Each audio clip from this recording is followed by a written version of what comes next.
Sean, what do you anticipate today with your Ouija board and crystal ball?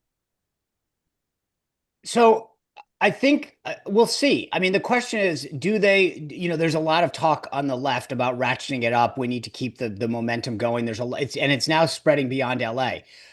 Even in downtown Providence, Rhode Island, that there are protests.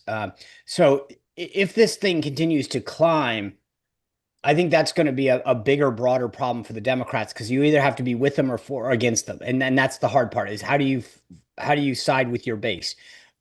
And this is I've talked to actually some sort of mainline Democrats and asked them the same question. They feel like they're trapped because they know where their base is, they know what they have to say, but they don't want to look like they're out of touch reality. Um, so I think, and then the court case, I think, depending on if there's a quick decision from the bench today, could make a lot of the news. And if it's against Gavin, how does the crowd react? I mean, there's a lot of X factors today. Yeah. And I think the question is the problem that I see overarching is, to Dan's point, no one's taking the temperature down. They're ratcheting it up. Gavin Newsom is taking the rhetoric up. He's going to court. The court's going to decide. And I'm not arguing one way or another that that's what he should do or not. But I'm just saying, until somebody says, "Hey, this isn't helping us," it's not going to stop.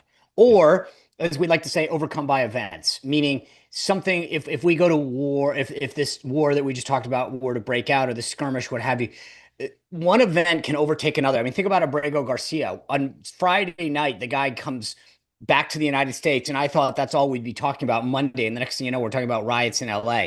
So if another big event happens that overtakes this, I think Yeah. it starts to push it back. Well, I think Like say World War III. yeah. That would probably get attention. I think part of the problem, though, too, Sean, is what is the base animated about? Is it just that Trump is doing this? Is it like a states' rights issue? Let me stop you there. This is part of the problem. Yeah, there are protests on Saturday, Yeah. right, all over the country, and they're protesting lots about Donald Trump and their view of him as a wannabe dictator. But what are the protests about? They say, Yeah. are the protests about the use of the military? Are the protests about deporting anyone? Are the protests about deporting seamstresses? What are they protesting? Well, and some of the Donald Trump. protests, it's my understanding, are about the parade itself, which I think is the most silly thing. By the way, I'm glad you brought that up, Dan. I was going to wait till tomorrow to touch on this.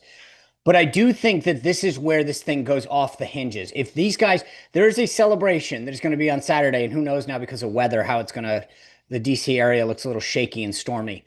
But if these guys go over the top and are protesting what appears to be a celebration of the United States Army and its service and sacrifice for the last 250 years, they're going to continue to shred any sense of normalcy that was left in the Democratic Party. I mean, this has gotten insane to protest a celebration. And I get the left and the media being like, if this is about Donald Trump, Trump has played this pitch perfect. It's a parade to celebrate the Army's 250th birthday. He's not talked about his birthday. He's not talked about himself. It's the Democrats who are making everything about him. Want more great clips like that? I've got an idea. Hit the subscribe button, be part of the Two-Way community, never miss a clip, and you can always watch our full episodes, join them live, go to twoway.tv.